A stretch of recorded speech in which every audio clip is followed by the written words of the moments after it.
the famous opera house of La Scala in Milan, it used to be common for the singers to hire a bunch of people to come in and cheer for them. So I brought 40 students with me. And to the speakers who are coming after me, for a small donation to the scholarship fund, they will cheer for you too. So the question I want to address this morning is, what obligation do businesses have to create a better society?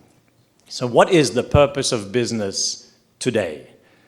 I want to suggest to you that we are facing an unprecedented opportunity for businesses to play a leading role in promoting human flourishing in our society.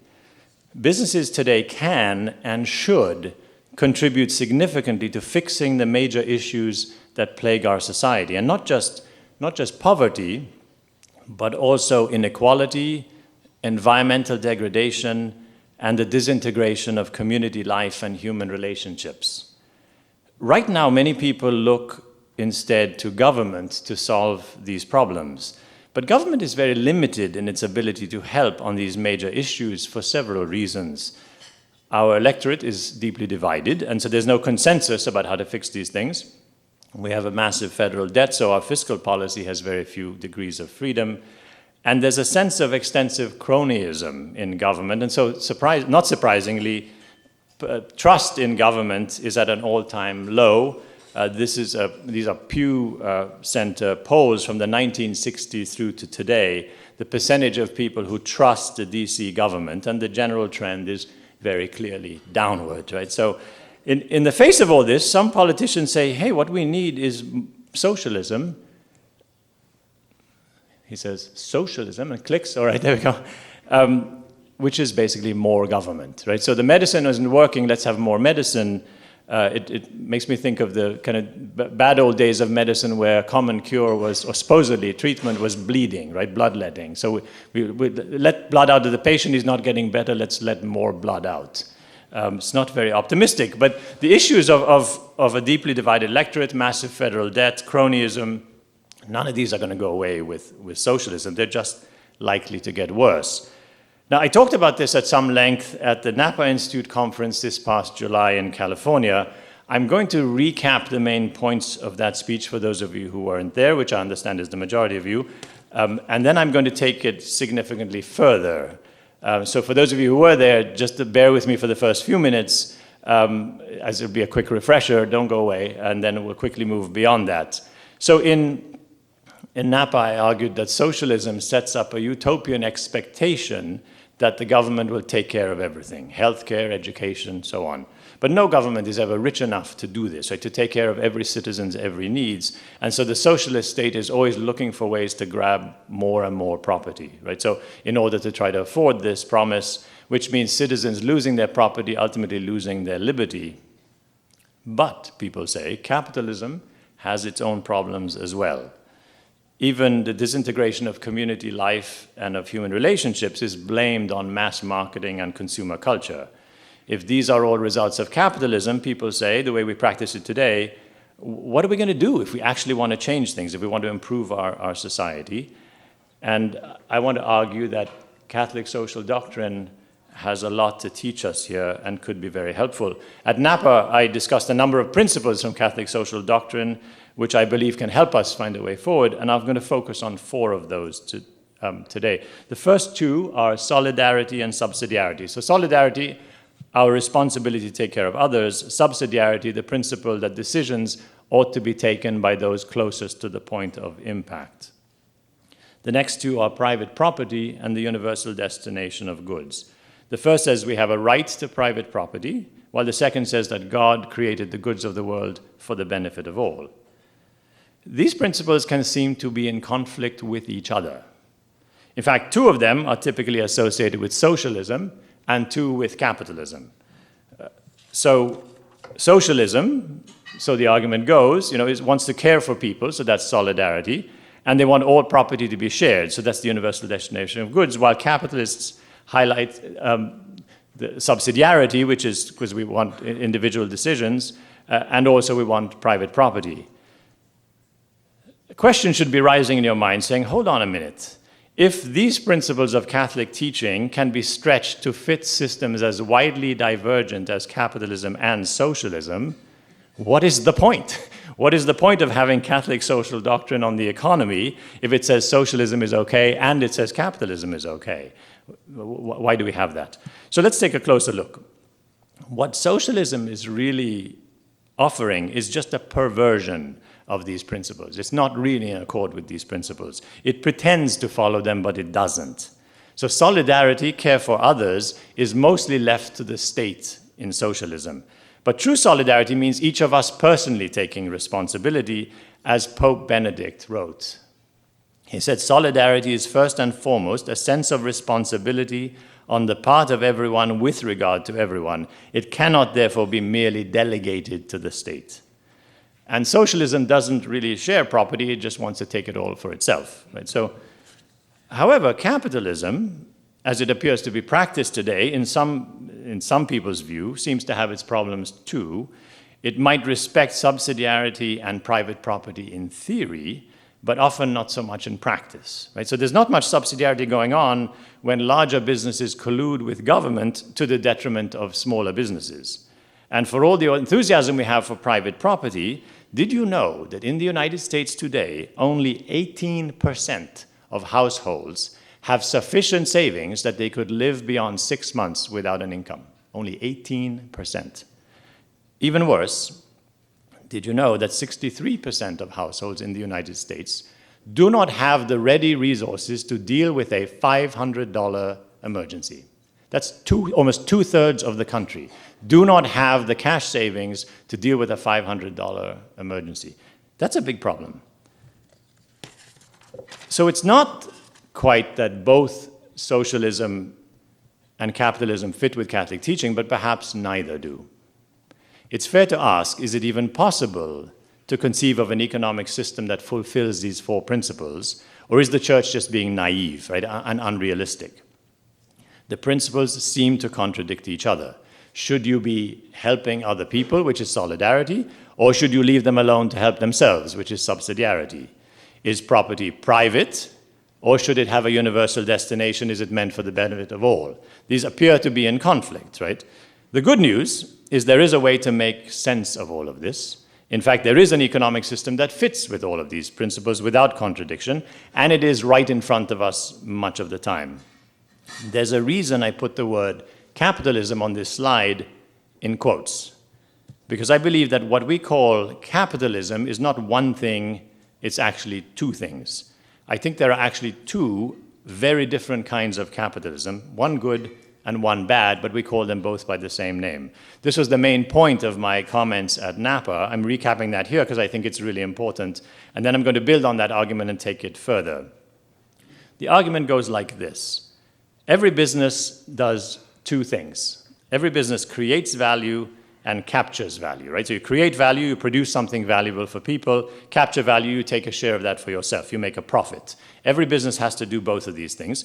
Explain this with a 2x2 matrix, because I'm a professor. So if you create value and you don't capture value, you're a not-for-profit or a charity, right? You're creating value, but you're not capturing any profit. If you capture value, but you don't create any, you're a thief, right? Simple as that. If you don't create or capture any value, you're an inanimate object, you're not alive. So to be a business, you have to both create value and capture it. But here's the thing. Of one of those two things, creating or capturing value, will always be your primary focus as a business. And here's where we get the two kinds of capitalism.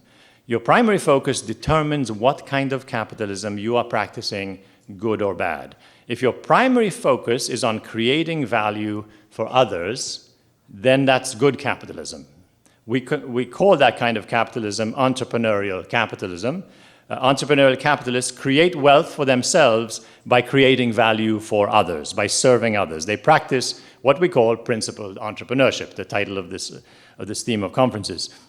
But if your primary focus is on capturing value, on making money regardless of the value you're creating for others, then that's bad capitalism. We call this imperialistic capitalism.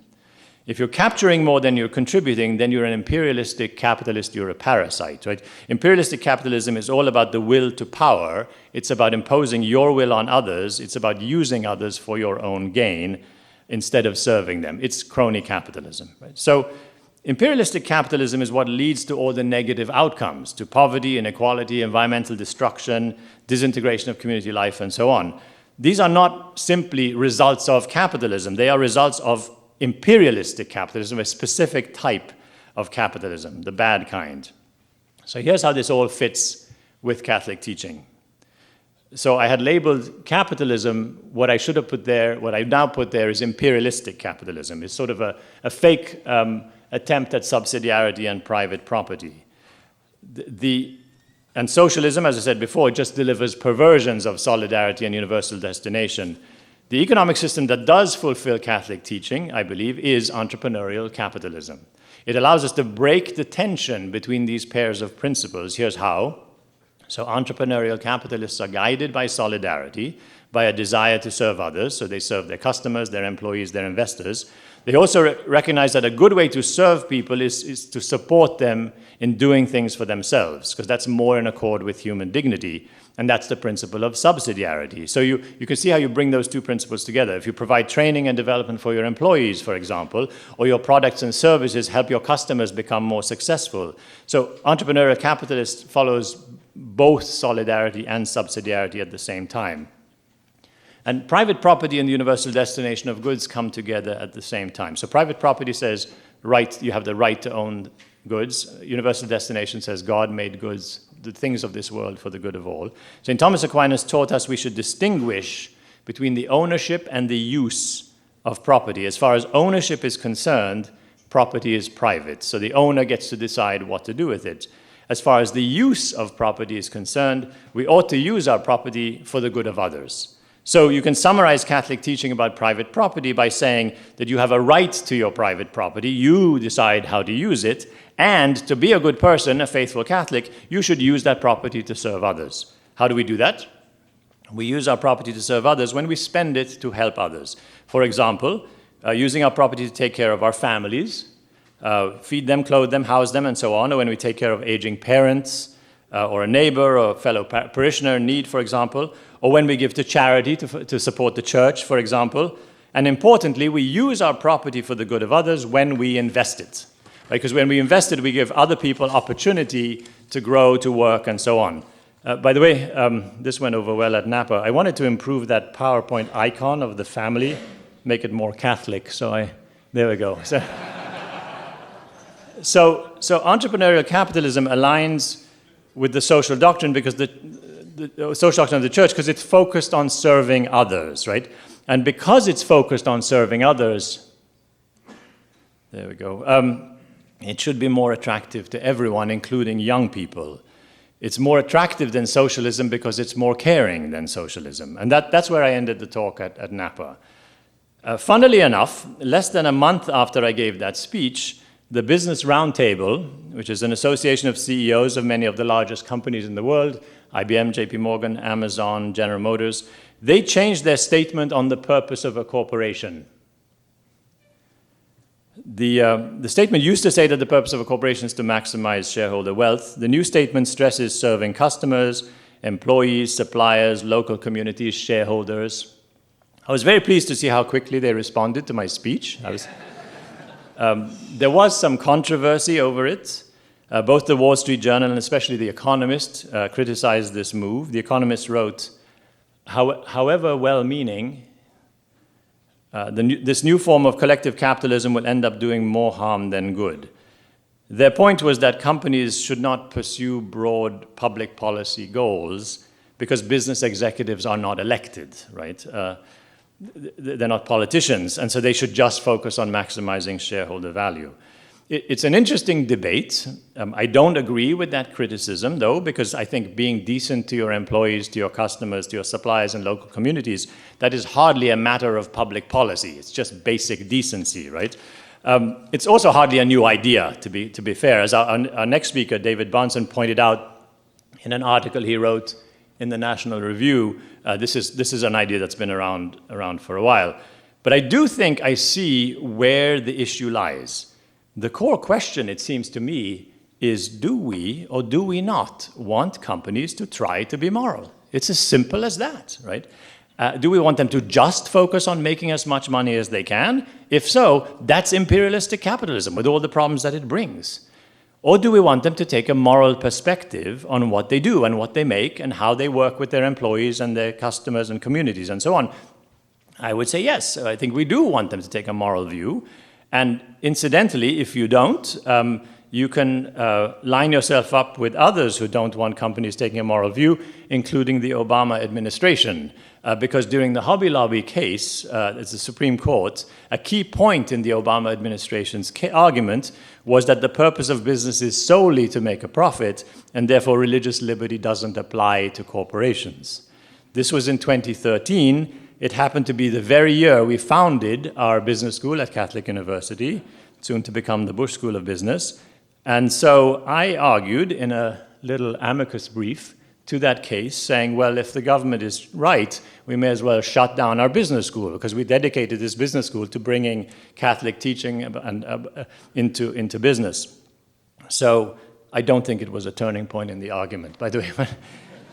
But the point I hope stands. We do want businesses to take a moral view. The problem is, if we're going to allow businesses to have a moral perspective, we've got to recognize that sometimes they're going to get it wrong. There are very different ideas about what is and isn't moral in our country right now, and this complicates things.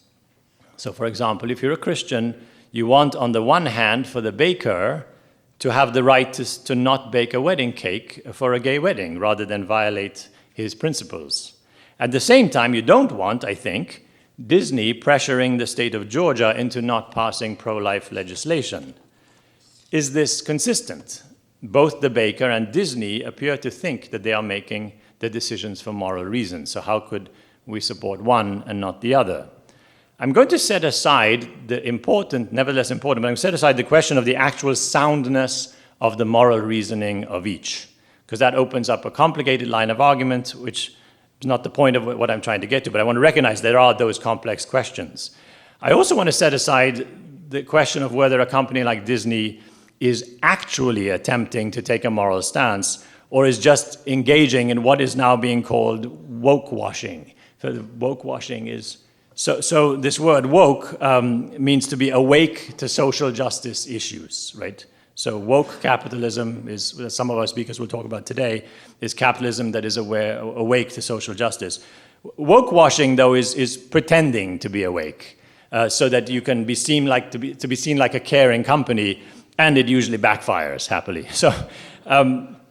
So is Disney sincere, or are they just woke washing? I actually think that they must be sincere. They must genuinely think they're acting morally in opposing the Georgia abortion law, because for any other reason, it just makes no sense. If there's one company in the world that would benefit from there being more babies in the world, it would be Disney, right? So I have to think they actually just think this is a moral stance that they're taking. So setting those two issues aside, is there a difference between these two cases that will allow us to say that in the one case, he should be able to act on what he perceives to be moral, and the other, no? There is a difference, and it's a fairly basic difference, but I think an important one. The baker is a small company, and Disney is a very large company. So if the baker's morality ends up being messed up, hardly anyone is going to get hurt, if anybody, right? But if Disney's morality is messed up, a lot of people can get hurt. If the baker doesn't want to serve the gay couple could go and buy a wedding cake somewhere else, right? And if the baker is located in a community where there are many gay weddings, then he may have to move or go out of business, right? The market tends to take care of these things when the companies are small. Just give an opposite example for you. Some time ago, a new pizzeria opened up in my hometown of Great Falls, Virginia. The pizza place called themselves Jesus Crust. Haha, very funny, right? So in my family, we love pizza, and with 6 kids, we eat a lot of pizza. But I would never take them to a restaurant that had a blasphemous name like that, so we never went. Now, apparently a lot of my neighbors thought the same way because this company is no longer in business. Right? So the market does take care of these things. But if a big company like Disney pulls out of Georgia, which has a major film industry, a lot of people in the film industry there are going to get hurt. So the issue, it seems to me, is not whether companies should take a moral view on the decision-making or not. The answer to that should be yes, they should. The issue is a completely different one. How do we deal with large companies who, acting on what they believe are moral reasons, do something we find to be immoral? And it's not just about how they treat people outside the company, but it's also inside the company. The employees who feel pressure to conform to whatever politically correct views are favored by management at the moment. The root problem of this is, again, imperialistic capitalism, right? So companies trying to impose their will on others. The small baker isn't really imposing his will on anyone. In fact, if anything, others are imposing on him. But the large company Disney is trying to impose its will on the people of the state of Georgia. What is the solution to this problem? I don't think I actually see a solution to this problem right now. While our country is so divided on what morality is, in practice, it's impossible to get any kind of consensus. So what do? I think there's actually a much larger issue that we should be paying attention to, which, if we can address this larger issue, would make the issue I just mentioned about the morality of large corporations less important. This larger issue is a very big issue, one that this country has grappled with since independence. Unfortunately, I don't think we've been paying enough attention to it lately. And the issue is the one of concentration of wealth and power in the hands of crony capitalists, imperialistic capitalists. The concentration that arises typically when big business and big government collude in cronyism with each other. In Napa, I talked about how decades of research by the economist John Powelson showed that concentration of wealth and power is antithetical to economic growth and also to prosperity. Today, I'd like to take that a bit further because I think this is a really big deal. The argument of the dangers of concentration of wealth and power is made most famously by Friedrich Hayek in his book, The Road to Serfdom. The argument is that the concentration of wealth and power will lead to the destruction of capitalism and of a free society. So imperialistic capitalism leads to its own destruction, as well as the destruction of entrepreneurial capitalism and of freedom as well. Interestingly enough, in The Road to Serfdom, in a little footnote that almost everybody misses, Hayek gives credit to an earlier book by Hilaire Belloc called The Servile State. So Hilaire Belloc was an English Catholic historian and apologist, Catholic apologist of the early 20th century, a close friend of G.K. Chesterton. In fact, he brought Chesterton into the Catholic Church.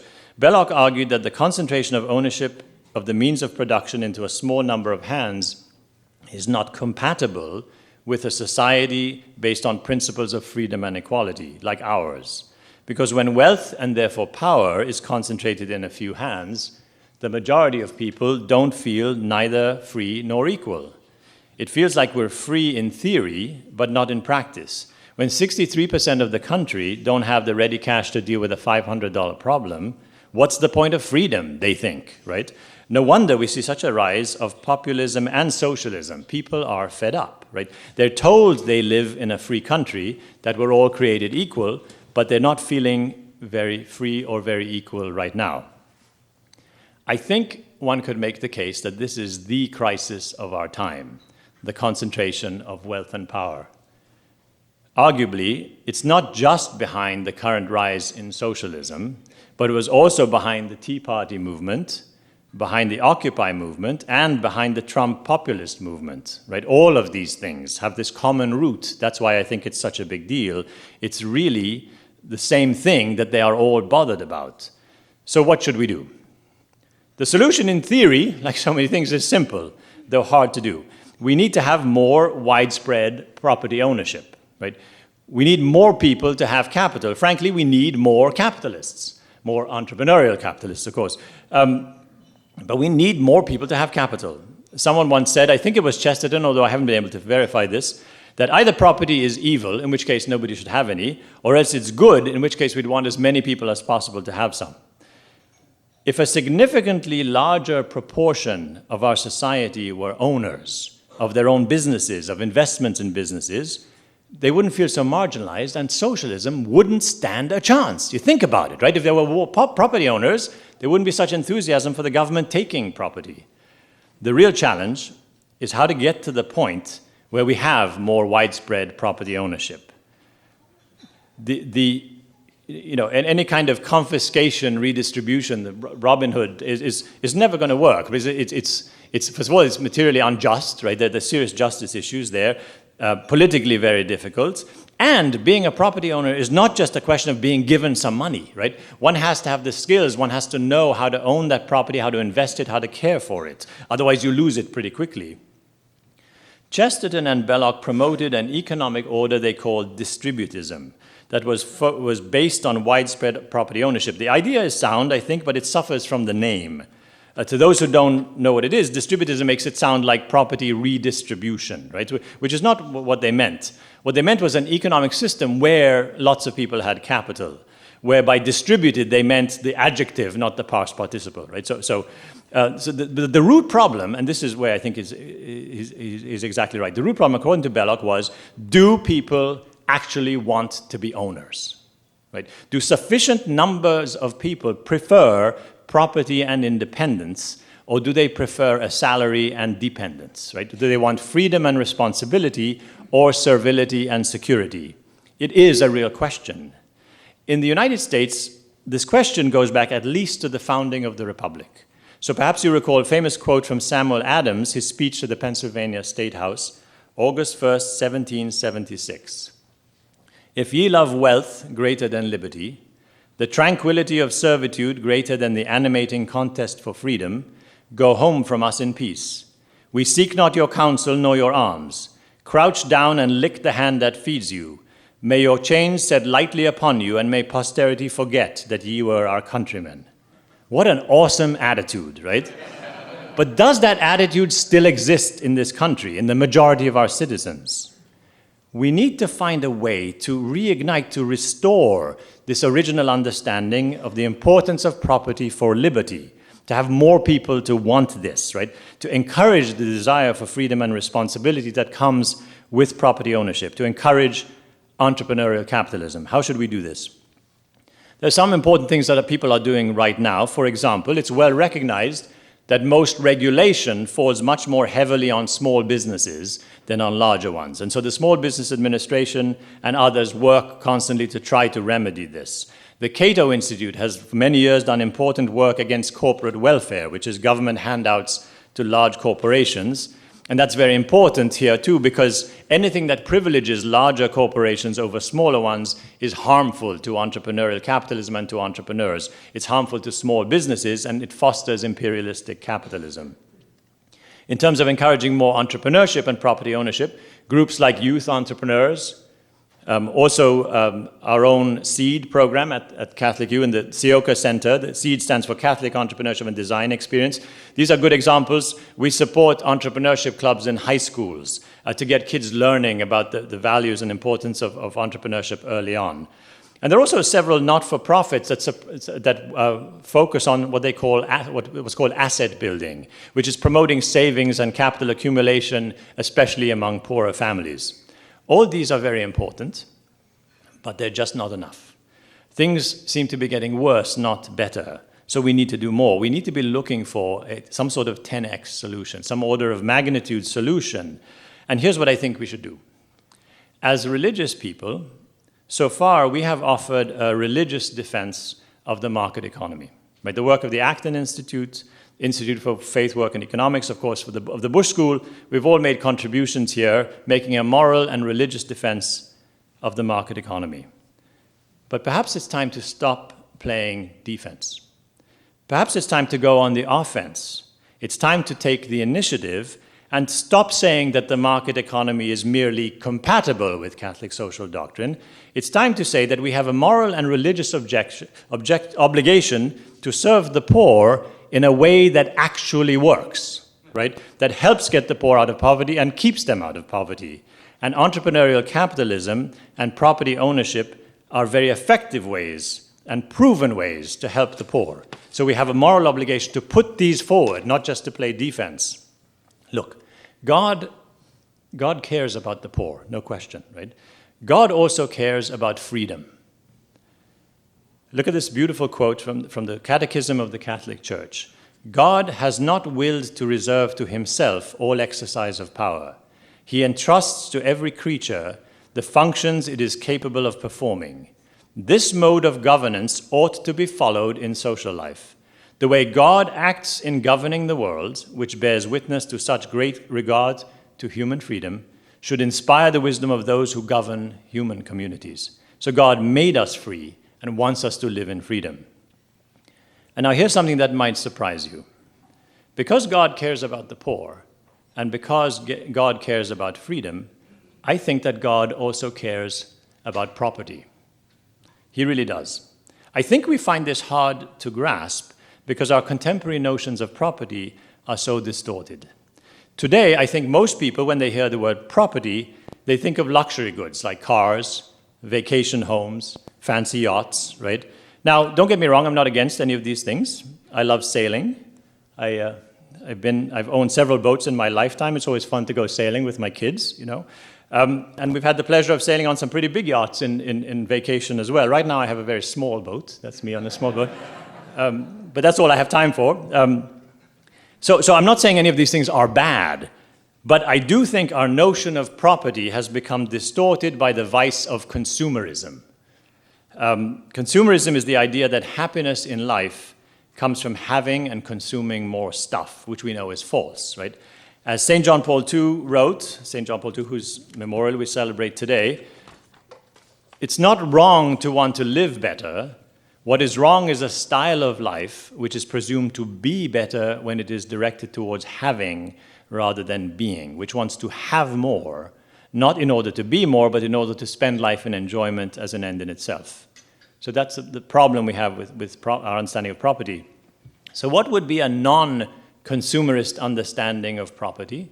I think a non-consumerist understanding of property is productive property, right? Property that you use to produce wealth, to support yourself, your family, to take care of others. So investments, tools, rental homes, factories, hotels, computers, trucks, and so on, right? That's the kind of property that God cares about, I think, and that the church has defended down through the centuries. Look, from the very beginning, God gave Adam property, right? The Garden of Eden, and he said, till it, right? Till it and keep it.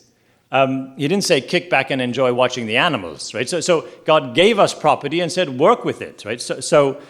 And now here's the Second Vatican Council on property, on productive property here. So the Council Fathers wrote that private property or some ownership of external goods confers on everyone a sphere wholly necessary for the autonomy of the person and the family. And it should be regarded as an extension of human freedom. If you look carefully at the wording, the Council is not saying that because we are free, we have a right to private property. The emphasis is the other way around. Private property is itself necessary for the exercise of freedom. The Catechism says something similar. So property is legitimate for guaranteeing the freedom and dignity of persons. Property guarantees freedom, because if you have no property, then you're always dependent on somebody else. So here's what I propose as a 10x solution, one that I think could make a dramatic increase in the number of entrepreneurs, the number of property owners, the amount of entrepreneurial capitalism in this country. The solution I'd like to propose that as Christian entrepreneurs and investors, recognizing the dangerous state we are in when so few citizens are property owners, we each take it as our moral responsibility to spread entrepreneurial capitalism and private property ownership ourselves personally by identifying future entrepreneurs within our companies, mentoring them, investing in them, allowing them to become entrepreneurs, and teaching all of our employees how to save, how to invest, and as far as possible, allowing them to invest in our own companies, right? Some of you have tried employee stock ownership plans, ESOPs, for example.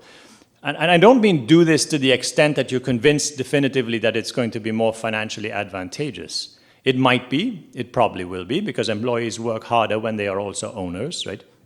And because God himself will not be outdone by generosity.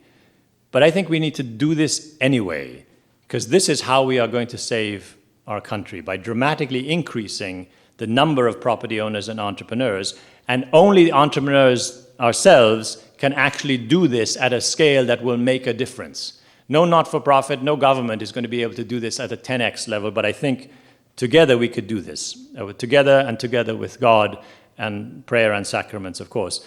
I think we should say that the purpose of entrepreneurial capitalism, the purpose of each firm today, is not just to serve society through its products and services, employment and profit. It should be to replicate itself. To replicate itself by creating more entrepreneurial capitalists. And if we do this, the issues of poverty, of inequality, the feeling of disempowerment, they start to go away. Because we'll be tackling the root cause, not the symptoms.